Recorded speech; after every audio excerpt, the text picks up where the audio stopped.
Hi, everybody. I'm Scott. And I'm Luke. And I'm Jonathan. And this is the No Way to Hollywood podcast. Thanks for being here. We're really grateful for you and your viewership.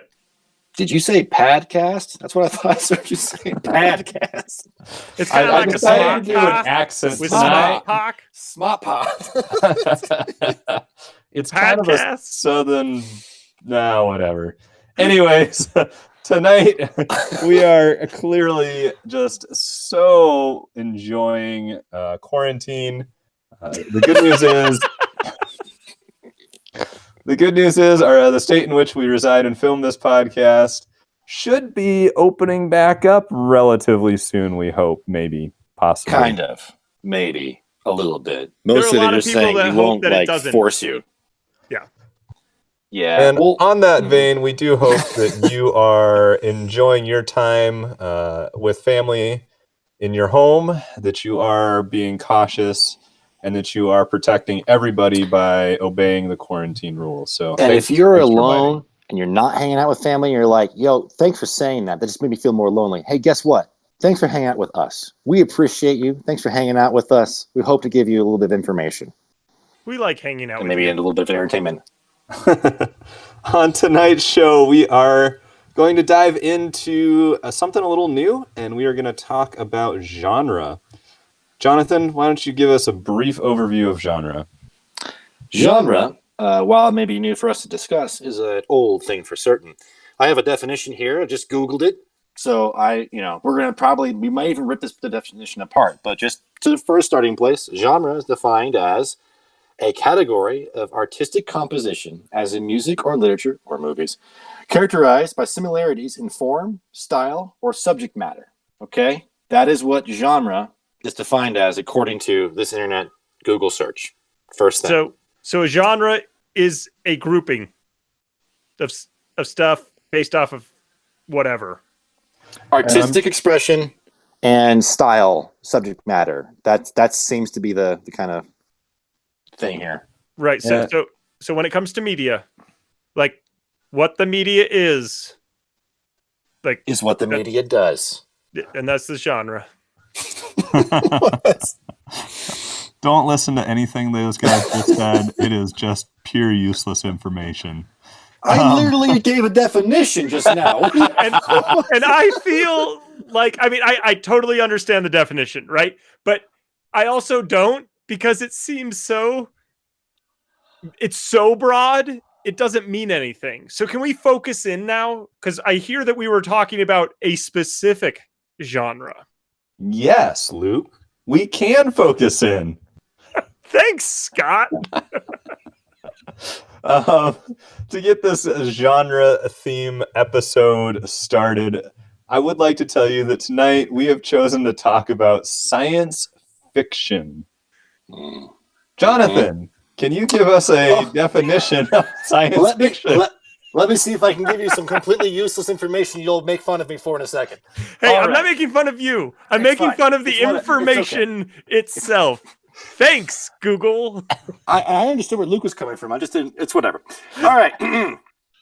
Science fiction, as defined by the internet Google search. When I put in science fiction definition, fiction based on imagined future scientific or technological advances and major social or environmental changes, frequently portraying space or time travel and life on other planets. Though I will add, and this is me adding now, I will add that it says, not that it requires or that if it's time travel, it automatically is science fiction, just says that science fiction often has space travel, time travel, or alien life on other planets. So, do you mean to read that again? You guys look a little starstruck there. You guys okay? You need a little bit more? I just want to know if Luke actually likes that definition or not. The definition. That is the question. I mean, yeah, this is why you guys are here. Luke's opinion of a Google. I've seen the thumbnails for the last few weeks. I know this is really at. I know what's going on. Okay, I guess probably one of the things that I want to nitpick is that it's imagined science.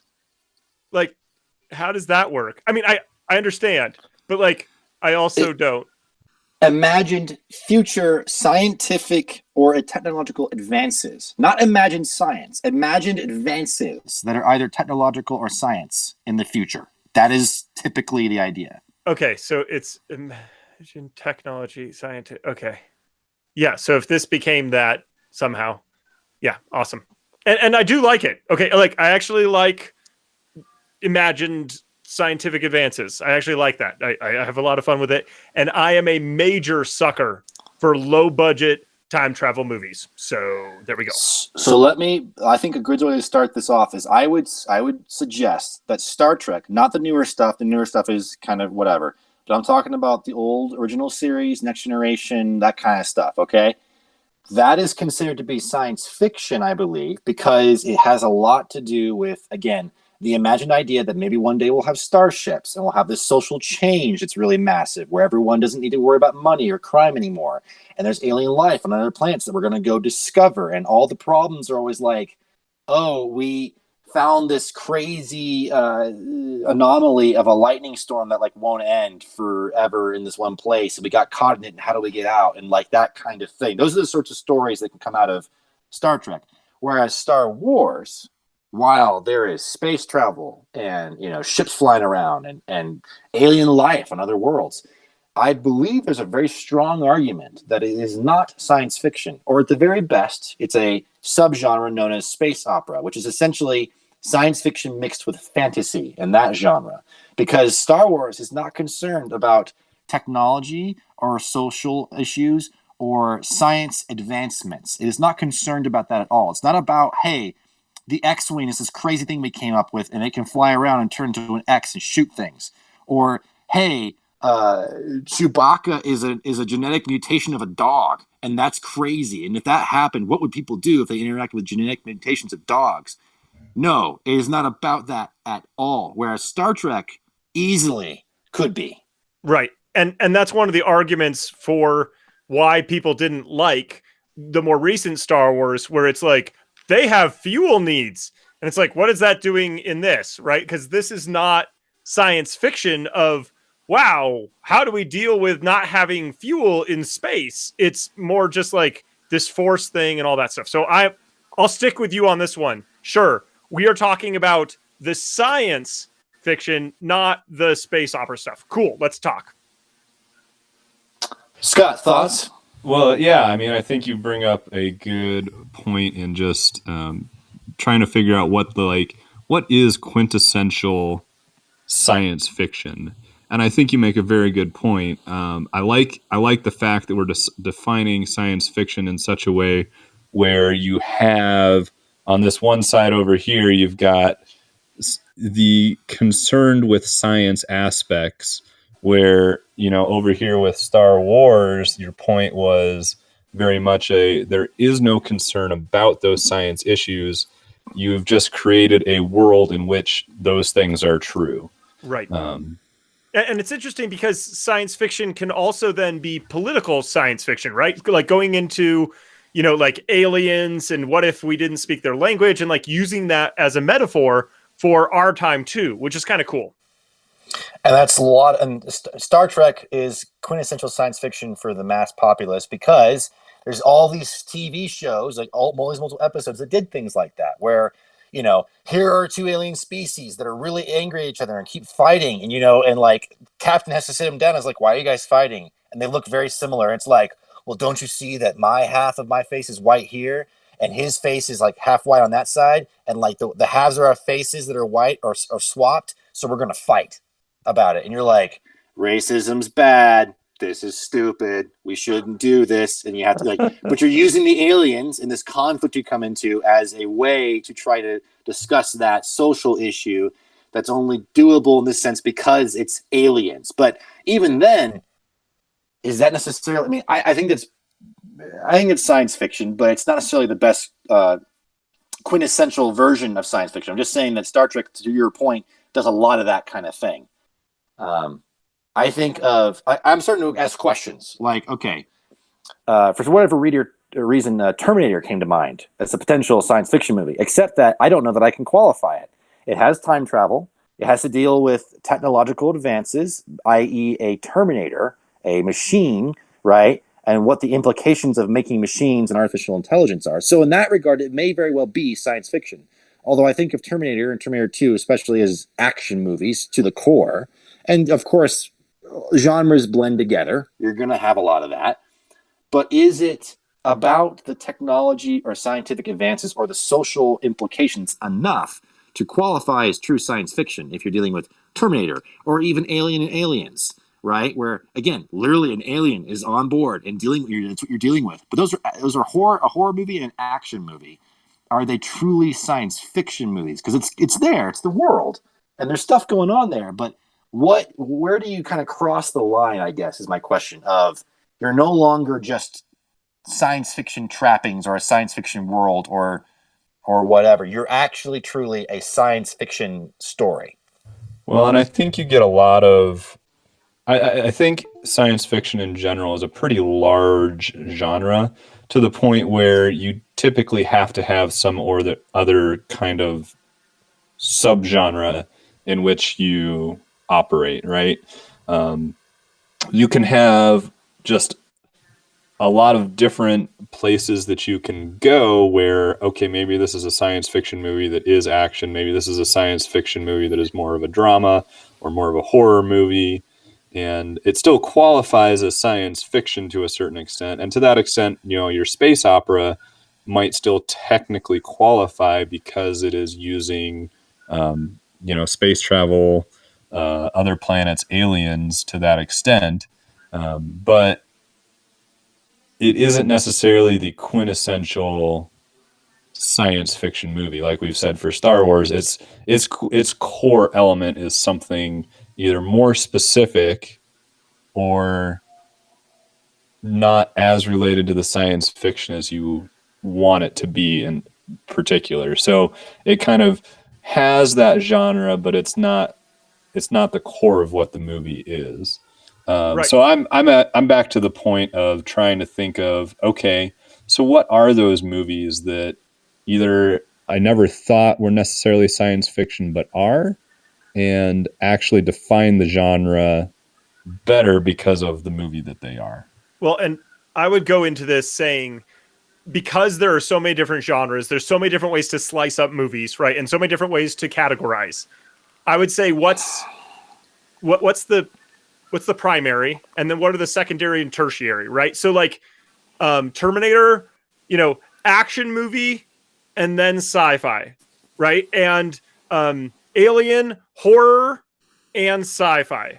Whereas I would argue that Ex Machina is a sci-fi horror, right? Like this part is what drives this. I think that's kind of where I'll start. Honestly, I'm trying to think of boring movies because I'm trying to think of like the most pure science fiction movies, and I say that, and they can be very interesting, but like they would easily be dubbed boring movies. Like I'm thinking, and it can also just be bad movies. But I'm thinking of Star Trek, the motion picture, the very first movie of Star Trek they made, which is consistently lauded as being one of the most boring Star Trek things ever, because it's a lot of shots of the ship flying around, and ultimately the story is about it's actually a human drama story at its core, but it's what's the big thing going on? It's not action. They're not like, we gotta go fight the guys, or it's not a comedy. They're not laughing a bunch. It's not a horror movie. It's not none of those genres are really present as much as it is a truly, we have a spaceship, there's an entity coming to us, it wants something, we don't know what it is, we have to use science and our intellect to try to figure out what is going on here, how do we solve this, while there also happens to be some human drama going on between characters on the ship. Sure. And that is potentially one of the more pure science fiction movies I can think of. I also think of 2001: A Space Odyssey, although I feel like that drifts into not just science fiction. You could say horror because you got the AI that goes rogue and is killing people, and that could be horrifying. But that's not the centerpiece, right? And instead, I would say that's like an existentialist, nihilistic nightmare that Kubrick is having all of his life, that he happened to make a science fiction movie about. It's more philosophical in a way. But to your point, though, with trying to find a quote-unquote boring movie, like 2001: A Space Odyssey really is almost a foundational film in terms of science fiction. and some of the things they tried to do. But is that because of the tech? Like we did space, or like because then I'm thinking of like Interstellar, right? Because it's like science. We made a wormhole, and it's terrible. Like, Well, but we're not trying. Okay, we haven't yet gotten to the point where we're trying to discuss the quality of said movies yet, right? Like we're just trying to say like, is this science fiction or is it not? It may be terrible science fiction, but if it still follows the tropes or if it still is the genre, what are those films? So is Right. Interstellar actually a science fiction movie, whether you liked it or not? It is a science fiction movie. Yes, I'll put it with that. Planet of the Apes, science fiction? Or is that more? I mean, I'm not familiar with either version of Planet of the Apes, to be perfectly honest, but my impression is that it could fall into that category of something else, like an action or something like that. Totally. I think, well, I see it as a science fiction. I see Time Machine, both the new one and the old one, as science fiction. Is post-apocalyptic automatically science fiction because the world is in a state? Because again, it could just be trappings, right? Because post-apocalyptic is always the idea of, okay, here's the social issue. Nuclear war wiped out everybody except for these few people. Now we're in this social state. How do they deal with things? And it's not necessarily about new technology or advances. It's about advancement having gone wrong. Right. So I put that as dystopian science fiction. I don't. Dystopian feels like just a specific subset within science fiction, though. No, because you can have dystopian other things, right? V for Vendetta, whatever, right? Like that's dystopian, right? But and if we're doing books, there's a bunch of those. Sure. Yeah, dystopian doesn't strike me as. I mean, maybe it is dystopian sci-fi if we want to go there, but dystopian, in my mind, as I think about it, is always about like political advancement or fascist advancement or like sociological advancement to the point of something changing, not technological advancement to create the issue. Technological or scientific, or it's not a scientific or technological advancement as the starting place for the story. That's why Ex Machina is a great example of a science fiction movie, because it is all about a technological scientific advancement that is imagined to have happened and what would come of that. That's why that can be a science fiction movie. Agreed. All right. Well, let me throw out a couple other titles and see what you guys think. The first one I came up with was Gattaca. Oh, first of all, I just really like that movie. Just want to put that out there. Yeah. Yes, it's sci-fi. Yes, because we now can, test you to figure out where you are and who you are and what's the social political outcome of that. So yeah, sci-fi. I think I would agree, because yes, it is a sociological issue that stems from the technological scientific ability to alter genetics and birth. So it's a very human story ultimately, but it is asking the question of what is it like to be a human in a world where this new advancement has come and the society has changed at large to adopt that technology and use it wholeheartedly, and what has adjusted, how has society adapted to that, and how would you as a human potentially have to deal with that? Yeah. So I think, yes, I would agree. Science fiction. I mean, I'm fully on board with it being science fiction. Also a great movie. And I love the way that it asks those questions. And, I'm the philosophical guy, so that's the kind of stuff I love anyways. But absolutely science fiction, just because of the premise of genetic engineering and what's all related to that. Not to mention the fact that they do end up going into space. Spoiler alert. Next one. How about something like Arrival? No, that's space opera. Whoa. Come now. Space opera? I mean, maybe not. I don't think it's space opera, man. I get. I mean, there are aliens, so it's like doing the political thing, right? Like, well, what if aliens showed up? It deals with a sociological issue on some levels, even just amongst the countries and how they're trying to work together to deal with the problem, right? Mm-hmm. It's not a specific technological advancement in the sense of like we made a tangible machine that can do something. Instead, but somebody else did. Right. But I would suggest that obviously aliens show up, and that's like it's a very much a science fiction thing. So aliens show up. How do you deal with that? How do you answer that? But here's the thing: I would wager it's actually about like the technological technological. I guess it's not technological, but what do you classify language as? Because it posits that the big advancement that is happening in the film the entire way through, and you don't realize at the end, is that language itself and this alien language is a time manipulating perception thing, and that is a advancement. Now, can you say it's technological? Not necessarily, because language is not necessarily technological. Is it scientific? Well, as much as syllables make words, I guess, unless there's a science behind how you're able to speak, it's not necessarily science. So does it fall into the strictest definition of science fiction? Maybe not, but at the same time, it certainly operates within like an advancement being the crux of the entire story. It's just language. And there is no genre for what? Societal advancement or like language or biology advancement, being even biology advancement is typically done through a scientific mean. So aliens show up and have a language that makes you be able to see time differently. I think that's close enough that you can say it's science fiction for sure. I just also wonder if in the strictest definition that we're talking about, if it fits, and if it doesn't fit strictly, where does it strictly fit? Yeah, the linguistics movies, there was another one, I can't remember what it was, but they're trying to get back to like the proto language, and like the further they get, stuff happens. I don't even remember. What a boring film. I don't know.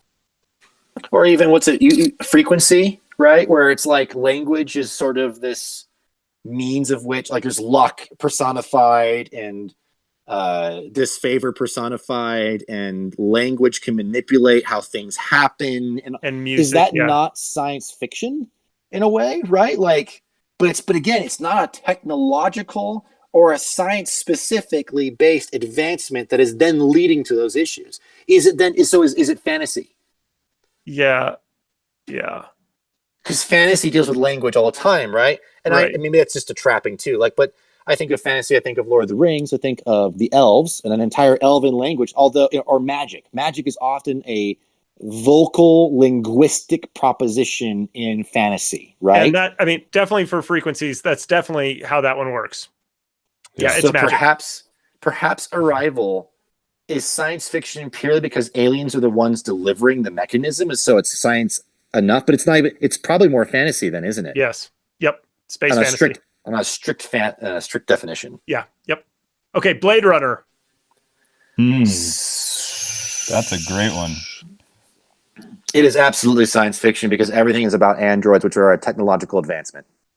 That is the crux of how everything is different in this world. Like, there's other things going on, but that is the major focus. And that conflict and everything around it and how you perceive it and what does it mean to be human and the sociological issues there all stem from somebody figured out how to make something that looks just like us but isn't. Right. Or is it? And that's the question. There's absolutely a lot of movies that deal with that too. And most robot movies of some kind. I mean, Alita Battle Angel, more recently, longer ago, you've got iRobot, stuff like that. Bicentennial Man. You've got I had another one. Data in Star Trek. Yeah. But it's Iron Giant. It almost seems like the robot side of things is a very easy, like, hey, put this robot out there, we must be science fiction. And it still leads, I think there's still a lot of other questions that you can answer within that. It falls into some of those same categories like a Star Wars of like, hey, is this really science fiction first, or is this something Terminator first? Terminator absolutely has robots at the center of that story. And yet, even though there's a science fiction element to it, for sure, there's even implications about what that might mean. And you can argue that the mere fact of trying to, this will lead to a nuclear war and will lead to that. That's sort of science fiction-y. But the majority of the story is this. I mean, there's probably a bigger argument for science fiction on that side, but I tend to think that it's not what I typically think of science fiction. That being said, I have a question to posit. We're talking about what science fiction is, and we're trying to find, and I think we're getting a handle on it, maybe. But I have a question of, what do you do with it? What are the strengths and the weaknesses of science fiction? Can you do anything, Can you tell any story? Can you do, or what can you really do well, and what can you just seem to never really get at? Is there a limitation? What is it? I'll say, let me start with science fiction is about exploring the human experience, and therefore the limitations are wherever we are now, right? So like, hey, racism a thing. Let's make a movie or a show or whatever where we can explore that in this alternate universe and kind of see how it all works out, right? But if we haven't really worked through racism, we're not going to be able to see beyond that horizon, right? So we're going to get to the place where the black hole, we can't see beyond the event horizon, right? I'll start there. I have a counterposit, which is I like where you're going on a couple of those things, but I'm not sure that I agree that that's. I think you make a point that I'm sure science fiction is about exploring the human experience, but we could argue that any of the genres in some way are about trying to do that. It's specifically through technology and science that's trying to do that. And I'm sorry, I may be jumping ahead a little bit here, but I'm just making a connection in my head that I bet you that fantasy is the science fiction you haven't understood yet. And what I mean by that is, like, bear with me. If you go back far enough, you might be able to find literature that talks about like alternate dimensions, for instance, but it won't necessarily use the term alternate dimension. Alternate dimension is sort of trying to make it somewhat scientific and trying to figure out a way of like, how do you make a wormhole or a portal, and how do you scientifically do that to maybe lead to another place that maybe is we're not discovering, and right? But fantasy could do that at any time. It might be in people's minds, but it's not scientifically grounded yet, right? And so fantasy, in a way, is able to explore science fiction concepts before the science is able to be there to give you the grounding to let you make it a plausible science thing. And when you said we are limited by, in science fiction, where we are, I would agree with you. I would agree with you that science fiction is limited by what you know of science now and what you can dream up that leading to. Right. That is where you are limited. And I would tell you that one of the big differences between like a science fiction and a fantasy is that science fiction has to play by the ground rules of science that we currently have, where fantasy can just kind of break those rules and be whatever it wants to be, which is why you could posit something like Star Wars, while there is advanced technology in there, is really more of a fantasy because it never deals with those scientific rules. Yes, except that fantasy can deal with the human. Like, I just think that fantasy, in some ways, I understand it breaks rules. It doesn't necessarily have to be consistent. It can be something that's completely and utterly not real. But at the same time, like Stargate, the entire show and the movie suggests, right? When you get a certain level of science compared to what you understand, it looks like a god, or it looks like myth, or it looks like fantasy or magic. But fantasy has a way of, even if it's not perfect and it has lots of things that are truly not real or never going to be real in a sense, it has a way of letting you deal with the concepts of what science will eventually get you to, potentially. Like, let's say, communication. If you've got a fantasy story where X person can communicate to other person across vast eons at any point in time, that's essentially maybe a cell phone, right? But you don't necessarily have that technology back in the day when stories like that may have been written. I am unfortunately not well versed enough in my mind to come up with the top of my head example of like a piece of literature from a certain time period where that technology didn't exist, but the fantasy did. But I'm relatively certain that if you go looking for it, you will find it. And so you can go into fantasy and actually deal with science fiction concepts in a way of what is it like to have communication between two people instantaneously over a vast distance, and what would that maybe mean? You could do that. And that would be a byproduct. It's not the purpose of fantasy either, right? It's not the purpose of it. Where science fiction, you might actually have an entire episode of like, what are the consequences of having the ability to communicate over vast distances?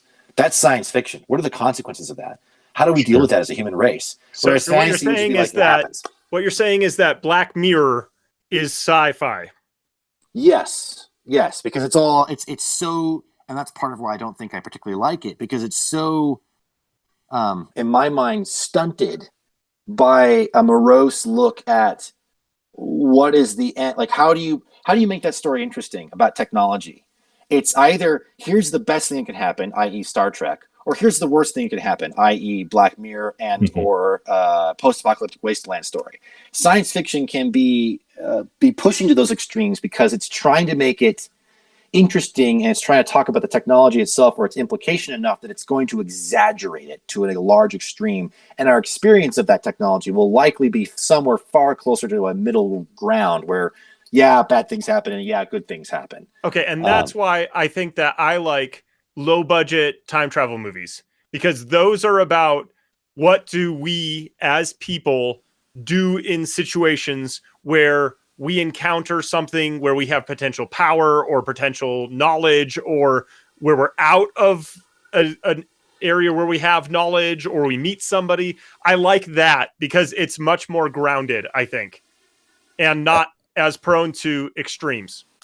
And I agree with you, Luke, because when we take it to the extremes, that's when I think we see a lot of this kind of, so is it really fantasy or is it really science fiction?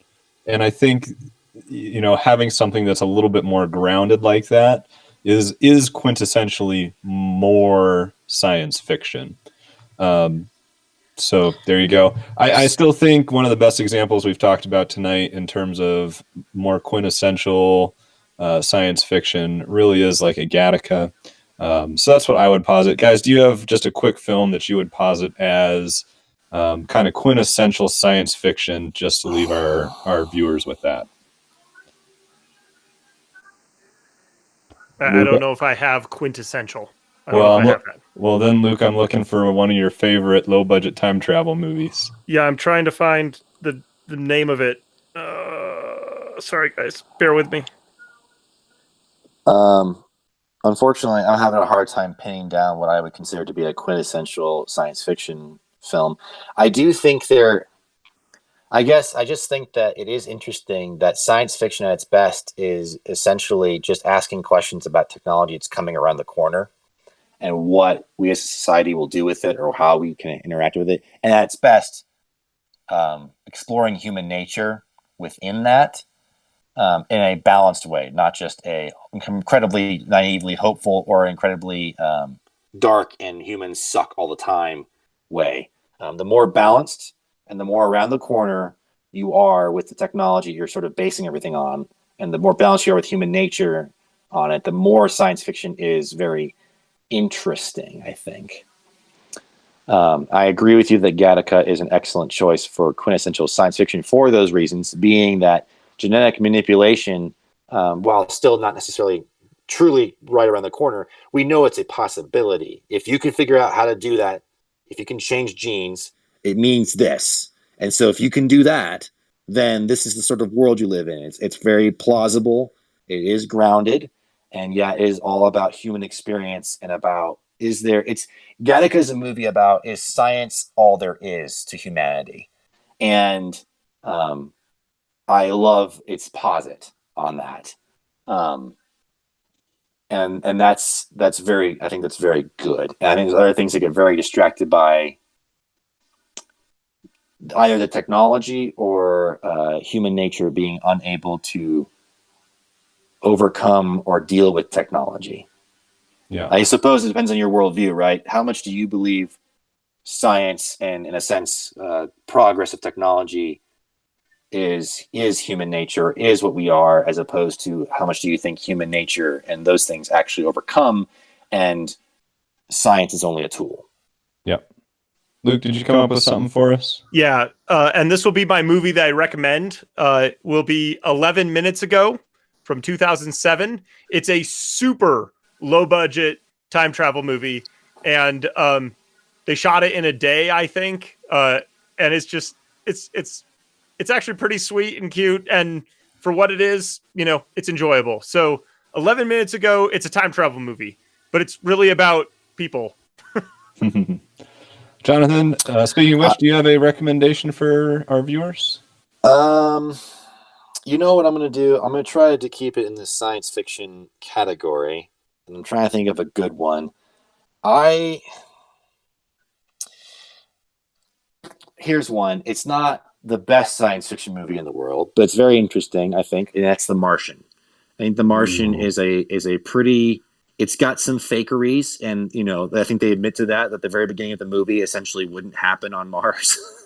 It would never have a storm like that, and so on and so forth. But it does focus on technology, the situation you would have there, and it's really a survival movie at its heart, a human nature survival movie.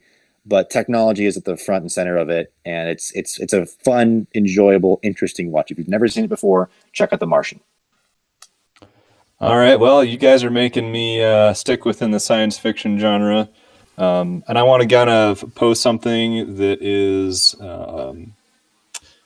something that I would even recommend for younger viewers as well. So I'm going to recommend a movie called Titan AE. It was very much a humans have an advanced society, and the alien life in the universe figured it out and wanted to destroy us. And then it is the human fight to get back to their technology to refound the human race, basically. So it's a really fun movie. They've got some great visuals, especially for an animated movie. Really fun. I enjoy it. I would recommend it. Well, thank you for joining us. We've appreciated you watching everything we have and listening to everything we have to say, and we hope you join us again next time. Yeah, and we're grateful for using technology that we're using today to show you stuff whenever you're watching it. I mean, that's like time travel. And I'm sorry if you don't like my Martian recommendation, because now I'm rethinking it and wondering if it's actually science fiction or not. But hey, thanks for stopping by. Bye.